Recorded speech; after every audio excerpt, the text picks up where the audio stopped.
Mais en même temps, j'ai appris que c'était parti faire un petit tour au Brésil, en Argentine, enfin des choses incroyables. Au départ, c'est des conditions de cinéma qui ne sortent pas en salle, qui sortent à la télé, on ne sait pas où ça va, et c'est international, c'est la révolution.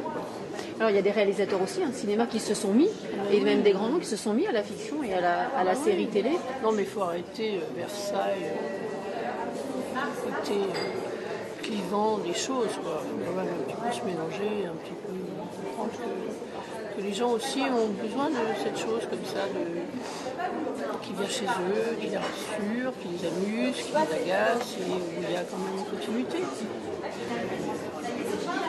À part les grandes villes et les étudiants, malheureusement, qui vont au cinéma, alors qu'il y a des salles de cinéma qui se construisent avec des moyens colossaux. Il y a des énormes salles de cinéma, mais sont peut-être souvent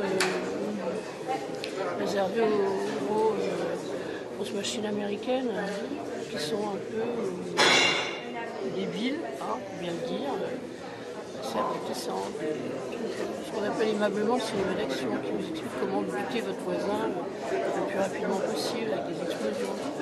Je ne suis pas sûre que ce soit très constructeur pour les amis les jeunes. Mais évidemment, la télé propose des sujets de société. Parce que les films de cinéma qui pourraient faire des gros cartons sur Arte.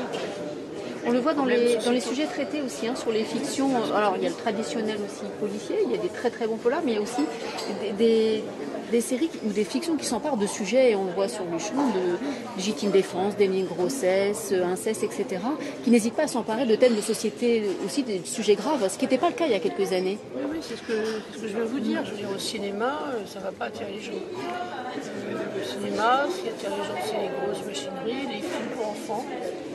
Et parfois quelques curiosités, le cinéma d'auteur et comme télévisé. Moi j'habite à Montparnasse, je vois ce qu'ils programment aussi dans Fantasia, c'est absolument admirable, enfin c'est confidentiel. Mais c'est formidable que ça existe encore, une forme de salle d'art et d'essai. Mais malheureusement, je ne parle plus de grand chose. Donc autant que la télé soit là et qu'elle fasse des séries, on a fouillé les sujets en profondeur, tant mieux.